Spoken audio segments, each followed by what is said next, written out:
ยเห็นพระเจ้าเลยนะครับก็อาจารย์บอกว่าเดี๋ยวอาจจะข้ามในส่วนนี้ไปอาจจะไม่ได้ลงรายละเอียดแล้วก็แต่ว่าเรื่องอะไรนะที่เดียวกันมาก็คือบอกว่าทุกอย่างบนโลกเนี่ยถูกกำหนดด้วยกฎของธรรมชาติแล้วก็กฎธรรมชาติเนี่ยถูกสร้างโดยพระเจ้าเพราะฉะนั้นทุกคนก็จะทำตามที่พระเจ้าควบคุม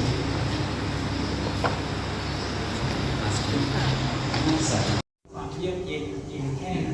ลองจินตนาการถึงห้องเย็นในตู้เย็นของเราช่องแช่แข็งของเราเนี่ยมันเย็นแค่ไหนความเยือกเย็นเนี่ยมันเย็น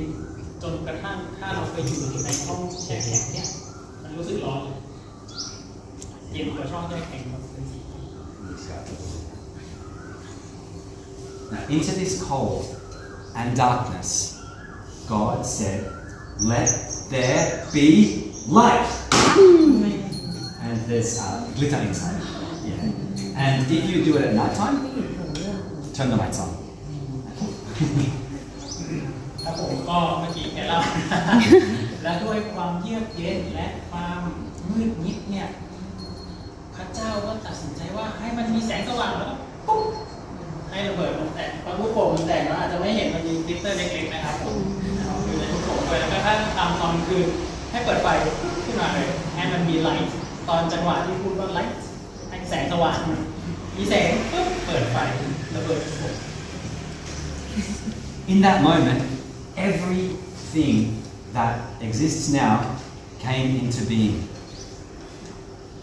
ครับในจังหวะนั้นเองนะครับผมที่สิ่งมีชีวิตเนี่ยเริ่มเกิดขึ้นมาในทันที Every bit of matter, from the fish in the sea, the rocks on the ground, the stars in the sky, it all started in that moment. ครับทุกอย่างเกิดขึ้นในทันทีณตอนนั้นเลยปลาในน้ำหินที่อยู่ที่โขดหินดาวที่อยู่บนท้องฟ้าเกิดขึ้นมา And it was a huge explosion, and matter went flying in all directions. And it was so hot and moving so fast, and it was spreading all around into the empty universe, into that cold and dark universe. แล้วก็มีการระเบิดที่มันยิ่งใหญ่มากๆนะครับผมระเบิดรุนแรงมากๆรวดเร็วมากๆไปไกลมากๆจนกระทั่งครอบคลุมพื้นที่ที่มันทั้งมืดและเยือกเย็นนั้นจน Now, as that intense heat and that matter spread out into the universe, which was so cold and so dark and so empty, what do you think happened? It started to get colder. It started to cool off. ครับผมลองจินตนาการดูว่าความร้อนขนาดนั้นความเข้มข้นขนาดนั้นที่มันระเบิดออกไปในพื้นที่ที่มันเยือกเย็นมืดมิดและว่างเปล่าอะไรจะเกิดขึ้นมันก็จะค่อยๆอุ่นขึ้น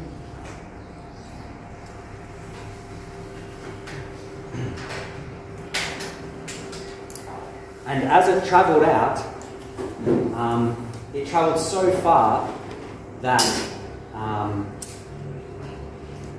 it's almost impossible to imagine. การ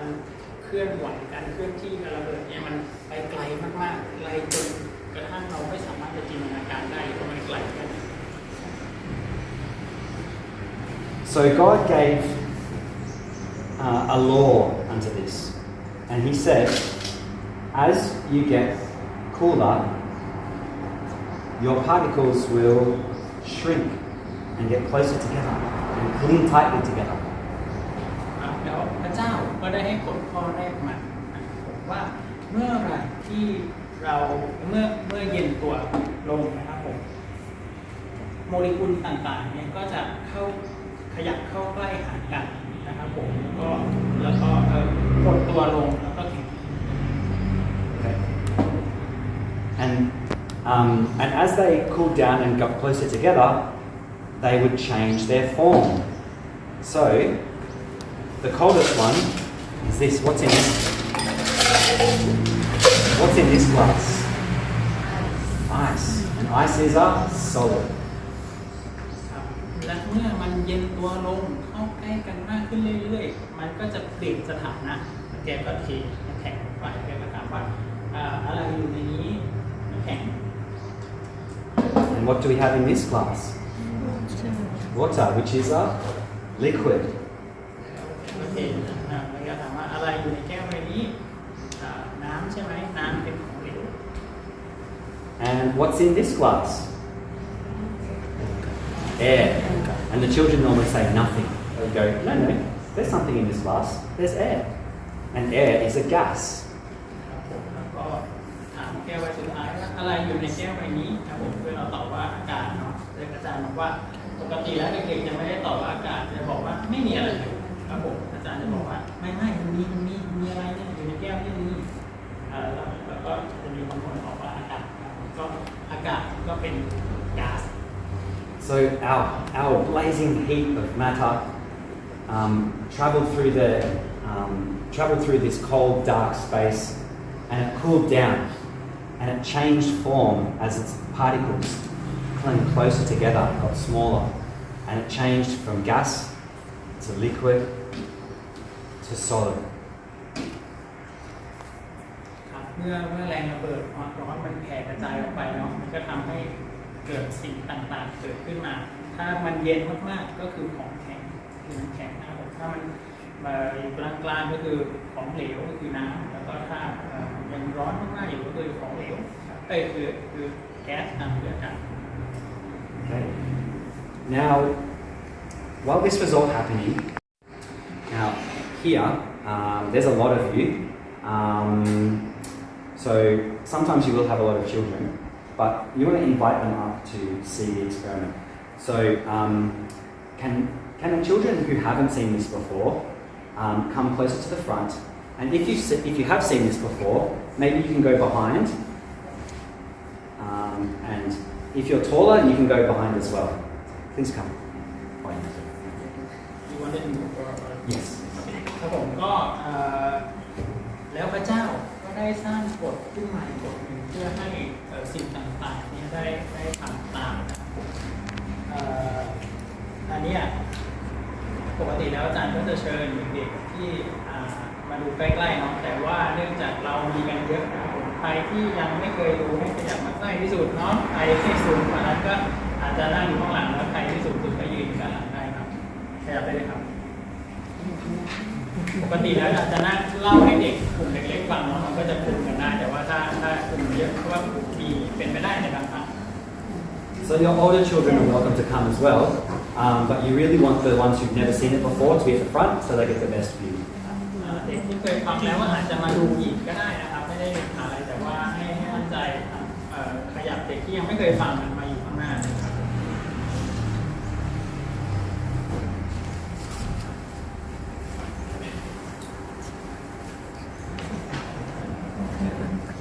So God gave these particles another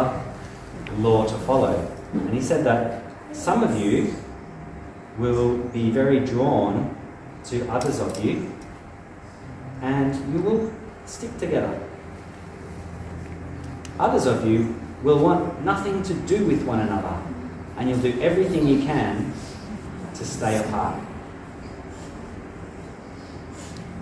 พระเจ้าก็ได้ให้กฎอีกหนึ่งข้อให้สารสิ่งต่างๆบนทุกอย่างบนจักรวาลนี้ได้ทำตามนะครับผมก็คือเด็กก็ค่อยๆโปรยนะครับ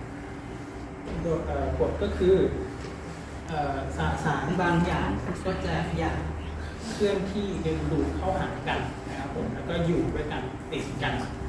สารบางตัวก็อยากจะเคลื่อนที่ไม่อยากไปยุ่งกับใครอยู่คนเดียวโดดๆแล้วก็ไม่อยากไปยุ่ง So the children would be probably standing around so they can really see it very clearly. If you want to, you can come and have a quick look. ครับผมก็จริงๆแล้วปกติแล้วเนาะถ้าเป็นเด็กๆก็จะยืนรอบๆแล้วก็จะเห็นนะครับผมก็ถ้าใครอยากเห็นลุกขึ้นมาดูเร็วๆได้นะครับจะมีชิ้นที่ติดกันชิ้นที่อยู่ตัวคนเดียว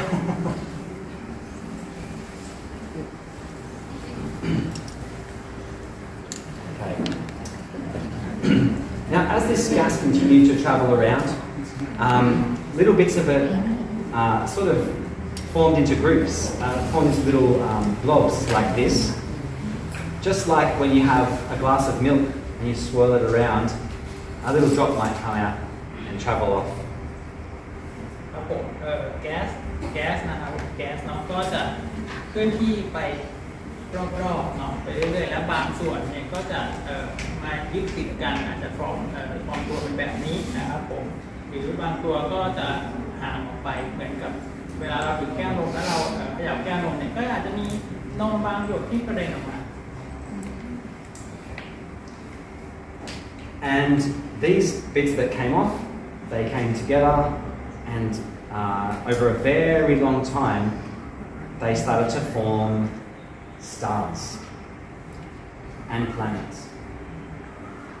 ด้วยสสารต่างๆเหล่านี้ที่มันกระจายออกไปแล้วก็มีการรวมตัวกันขึ้นมาเนี่ยด้วยเวลาผ่านไปเรื่อยๆมันก็จะรวมตัวกันแล้วก็เกิดเป็นดาวฤกษ์แล้วก็ดาวเคราะห์ขึ้นมา So I want to share with you how big this place is. So when these stars are forming, you know, some of the closest stars are many light years away from us. So that means that it takes light years to travel to these stars. ครับผมอาจารย์ก็อยากจะแชร์ this is you tell with the children or you tell with our Yeah, no, I'm telling this. Yeah, part of the story. โอเคครับผมอาจารย์อันนี้เป็นเรื่องที่แชร์กับเด็กอยู่เนาะก็อยากจะเล่าให้พวกเราได้ฟังนะครับผมว่าพื้นที่เนี่ยมันกว้างใหญ่ขนาดไหนการระเบิดครั้งนี้ที่เกิดขึ้นเนาะมันใหญ่จนกระทั่งดาวที่อยู่ใกล้กันที่สุดเนี่ยมันห่างกันหลายปีแสงเลยแปลว่าถ้าเราจะไปจากดาวดวงนี้ไปสู่อีกดวงนึงต้องใช้เวลาหลายปีแสงเลย Now, do you know how fast light travels? พวกเรารู้ไหมว่าแสงเดินทางเร็วแค่ไหน Often one child will know, but then you say, light travels at 299,000 kilometers per second. ผมก็อาจารย์ก็ถามแบบเมื่อกี้เนาะว่าแสงเดินทางเร็วแค่ไหนปกติแล้วก็มักจะมีเด็กอีกคนที่ตอบมาครับผมแล้วก็แต่เราก็สามารถบอกได้ว่าพวกเรารู้ไหมแสงเดินทางด้วยความเร็ว 299,000 กิโลเมตรต่อวินาที So that's like going all the way around the world 7 or 8 times in 1 second. มันเทียบกับอะไรมันเทียบกับว่าแสงเนี่ยเดินทางรอบโลก8 รอบ 7-8 รอบเลยภายในแค่1 วินาทีเท่านั้น If you were to drive that far in your car without stopping at about 80 kilometers an hour, it would take you, actually can't remember, I think it's over a week. ครับผมแล้วลองคิดดูว่าถ้าเราขับรถรอบโลก เส้นทางเดียวกันเนี่ยมันจะใช้เวลานานแค่ไหนอาจารย์ขอโทษที่จำไม่ค่อยได้น่าจะความเร็ว 80 กิโลเมตรเนี่ยน่าจะใช้ประมาณหลายสัปดาห์ And there are millions and millions of stars, and some of them are millions of light years away from us. That's how big this universe is. แล้วก็มีดาวเคราะห์ดาวฤกษ์ดวงอื่นๆอีกเป็นล้านดวงและดาวฤกษ์เหล่านั้นเนี่ยก็ห่างเราอีกเป็นล้านปีแสงเลย And scientists say it's getting bigger all the time. แล้วนักวิทยาศาสตร์ก็ยังบอกว่าแม้กระทั่งเวลานี้มันก็ยังขยายอยู่ยังไม่มีอยู่ Our Earth is so small compared to the Sun that 1 million Earths would fit inside. Can you see this dot here? That's our Earth compared to the Sun. พวกเรารู้ไหมว่าโลกเราใหญ่แค่ไหนถ้าเทียบกับดวงอาทิตย์เป็นมาโชว์รูปความคิด โลกเราเนี่ยถ้าเทียบกับดวงอาทิตย์เราสามารถเอาโลกเป็นล้านดวงใส่เข้าไปในดวงอาทิตย์ได้เป็นจุดสีดำนี่ไหมนั่นคือขนาดของโลกถ้าเทียบกับดวงอาทิตย์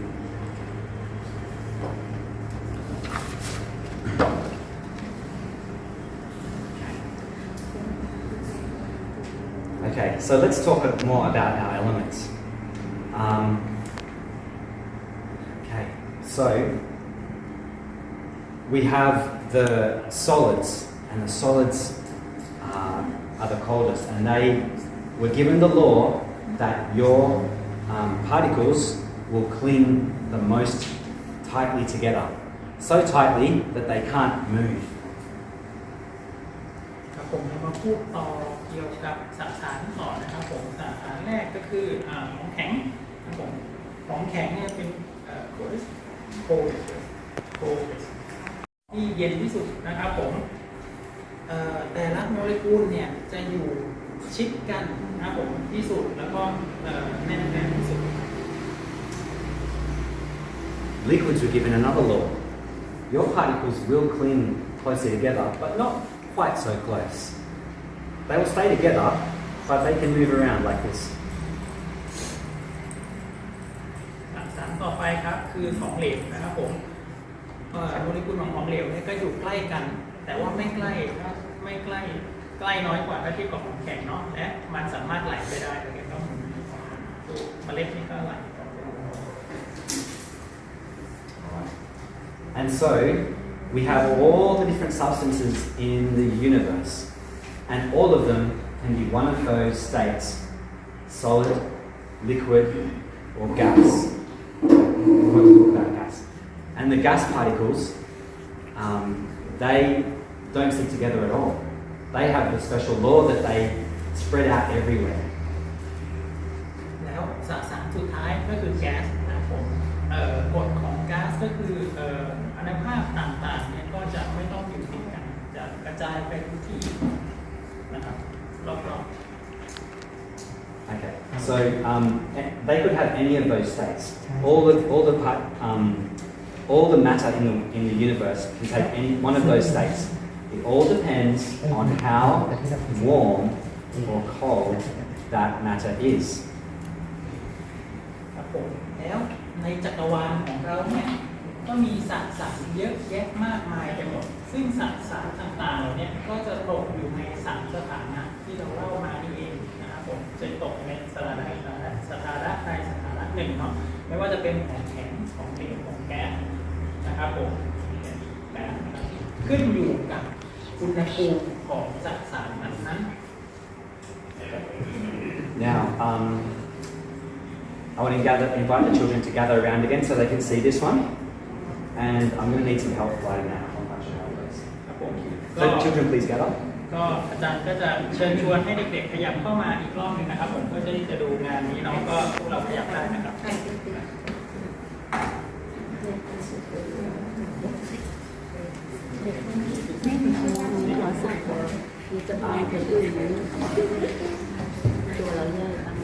So now we're going to be good scientists and we're going to be patient and we're going to have a look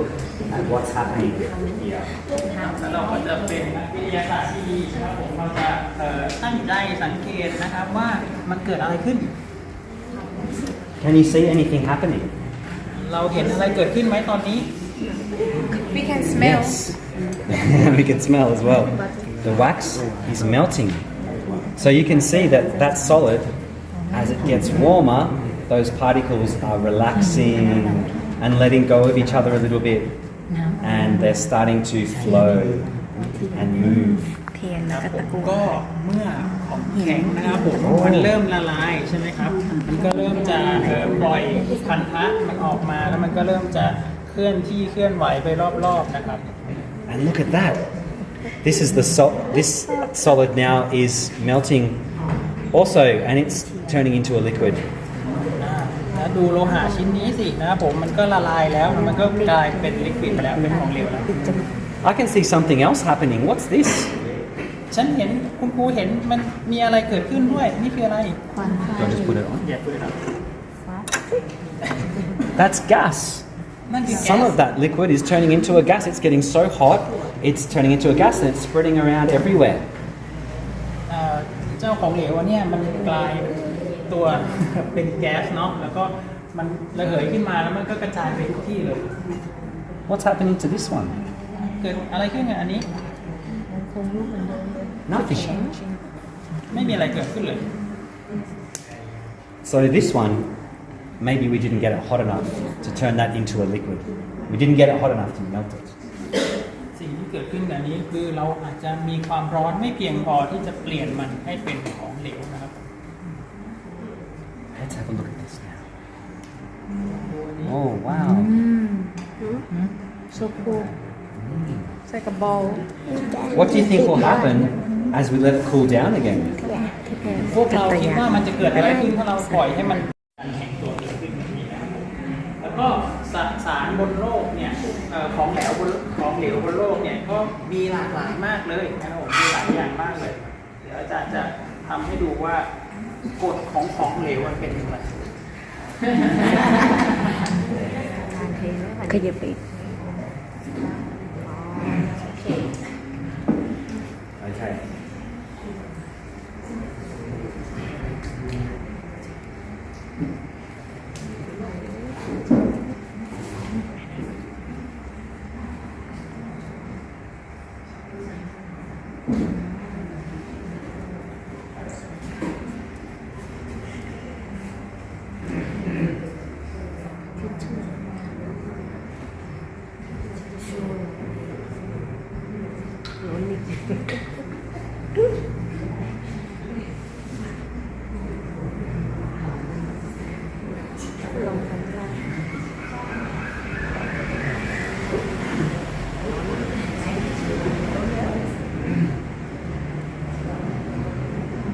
What can you see?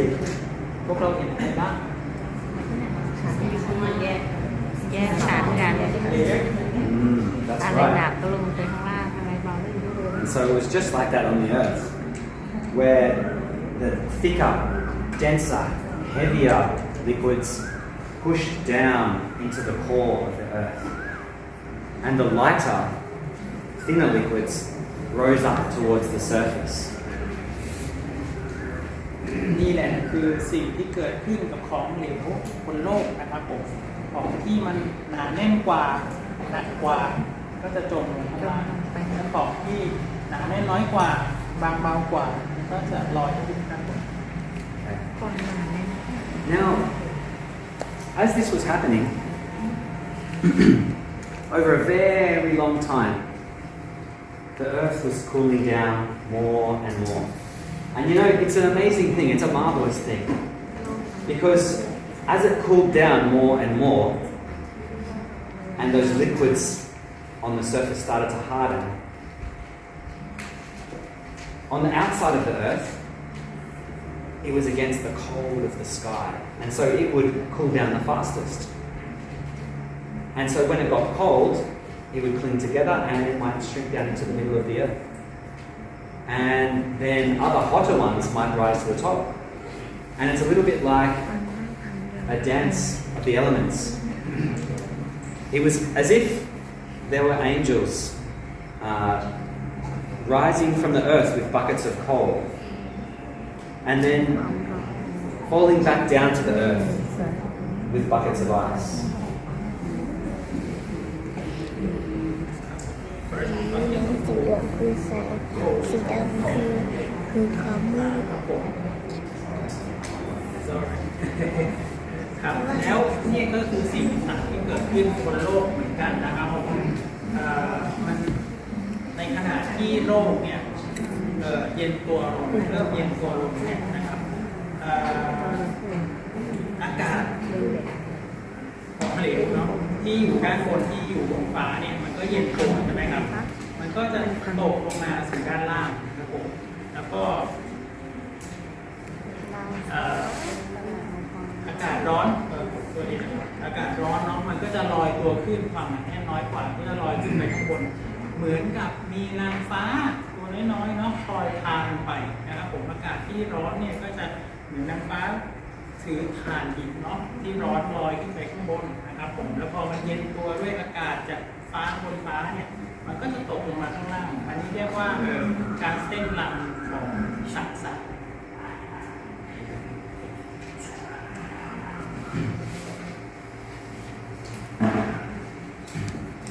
And over time,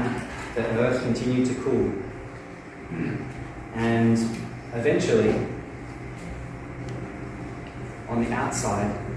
a kind of a scum formed, like a sort of a crust. It's a little bit like if you ever boiled milk and then you let it cool, it gets kind of like a lid, a solid lid on top.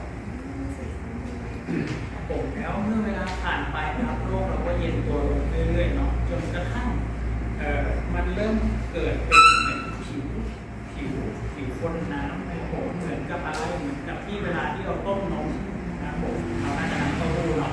ถ้าต้มมันก็จะอะไรเป็นของเหลวไปเลยนะครับแล้วเมื่อมันเริ่มเย็นตัวลงเราก็จะเริ่มเห็นแผ่นบางๆด้านบนก็เกิดขึ้นในโลกเช่นเดียวกัน Now, as this solid started to form on the top of the earth, because it was cooler, there was still a lot of heat inside the earth. And there was all these hot liquids, and the heat was trying to escape. And there was nowhere for it to go. What could it do? So it burst out, and I'm sorry, I haven't prepared this properly. I would have had the volcano ready, and I was to make it work really well, but I just can't remember right now, so I'll do that for you tomorrow. So my apologies. I need to spoon. ในขณะที่โลกนะครับเริ่มเย็นตัวลงเนาะแล้วมันก็เริ่มเกิดปีนะครับผมเริ่มเกิดปีเกิดขึ้นมานะครับผมแต่ว่าด้านในโลกเนี่ยยังร้อนอยู่เลยด้านในโลกเนี่ยยังร้อนอยู่เลยแล้วอะไรเกิดขึ้นสิ่งที่ร้อนเนี่ยมันก็พยายามจะดันตัวออกขึ้นไปด้านบนใช่ไหมครับแล้วมันเกิดอะไรขึ้นก็จะเกิดการระเบิดของภูเขาไฟ อาจารย์บอกว่าเพื่ออาจารย์พูดว่าเกิดระเบิดภูเขาไฟเนี่ยแกจะเทน้ำส้มลงไปแต่ขอโทษที่วันนี้เตรียมไม่ทันอันนี้ก็คือวิธีเตรียมเนาะอ๋อจะขึ้นไหมอ๋อโอเคไม่ใช่ไม่ใช่น้ำผึ้งแท้ I'm just going to do it quickly now, and I'll do it again tomorrow. เดี๋ยววันนี้ขออนุญาตทำเร็วๆก่อนแล้วกันเนาะเดี๋ยวทำที่แบบเหมาะสมให้ดูพรุ่งนี้ Okay, so now I should be saying that there was a lot of heat, and the hot liquid had nowhere to escape to. And what could it do? There was a terrible fight. ขึ้นหรอขึ้นสิออฟใส่แล้ว ในเวลานี้เนาะแกควรจะต้องพูดว่าเนี่ยพอมันมีความร้อนที่ต้องการที่จะออกไปข้างนอกนะครับผมแต่ว่ามันมีพื้นผิวปิดเอาไว้มันก็ทำให้เกิดการต่อสู้ซึ่งกันและกันและในจังหวะนั้นเองก็เกิดการระเบิดขึ้นแล้วแกก็เทออกไปแล้วก็ตุ่มขึ้นมา Okay. ตุ่ม So smoke and ash and gas went out into the atmosphere of the earth, and it went everywhere and made a huge mess, and it covered over the earth so that the sun could not even see it. It was as if the earth pulled a veil over itself because it was so ashamed of what was happening, and it was hiding under there from the sun. แล้วก็หมอกควันที่เข้าสิ่งต่างๆเนี่ยมันก็ระเบิดแล้วก็กระจายไปทั่วโลกไปหมดเลยนะครับผมแล้วก็มันก็ปกคลุมโลกไปทั้งใบเลยเหมือนกับว่าโลกกำลังอายอยู่กับสิ่งที่เกิดขึ้นแล้วก็หาผ้ามาคลุมไว้เพื่อที่จะไม่ให้พระอาทิตย์มองเห็นว่ามันเกิดสิ่งอะไรขึ้นบนโลก Now, a long time passed, and finally the fight settled down, and the earth began to cool down even more. And the gases and the ash, it all settled down, and the sky cleared out, and the clouds of water that couldn't land because the earth was too fierce and too hot, they were able to fall down and fill up the valleys and the cracks and the hollows, and the water was able to lay on the ground. เวลาก็ผ่านไปนานเลยนะครับแล้วการต่อสู้เนี่ยก็สงบลงแล้วเนาะไม่มีการระเบิดแล้วสสารก็เริ่มมีที่อยู่ของมันที่เป็นแหล่งขึ้นเนาะน้ำเนี่ยก็เริ่มตกลงมาแล้วก็ไปที่แห่งไปในภูเขานะครับผมไปตามรอยแยกนะครับผมแล้วก็ไปตามหลุมต่างๆ And now the earth was once again like a beautiful pearl, and the sun looked down and admired the beauty of this earth. It was now clear. And now that things had settled down, it was time for something new to appear on the earth. But that is another story. ครับผมแล้วก็โลกก็ได้เปิดเอาม่านหมอกนั้นออกไปทำให้พระอาทิตย์เนี่ยสามารถมองลงมาที่โลกได้อีกครั้งทำให้พระอาทิตย์เนี่ยเห็นว่าโลกเนี่ยมันสวยงามมากเป็นเหมือนไข่มุกสีฟ้าเนาะที่มันสวยงามมากนะครับผมแล้วก็เมื่อทุกอย่างมาสงบลงก็ถึงเวลาที่มีสิ่งมหัศจรรย์เกิดขึ้นอีกอย่างหนึ่งก็คือเริ่มมีสิ่งมีชีวิตเกิดขึ้นบนโลกแต่ว่าเรื่องต่อไปจะเล่าในมหากาพย์ที่สอง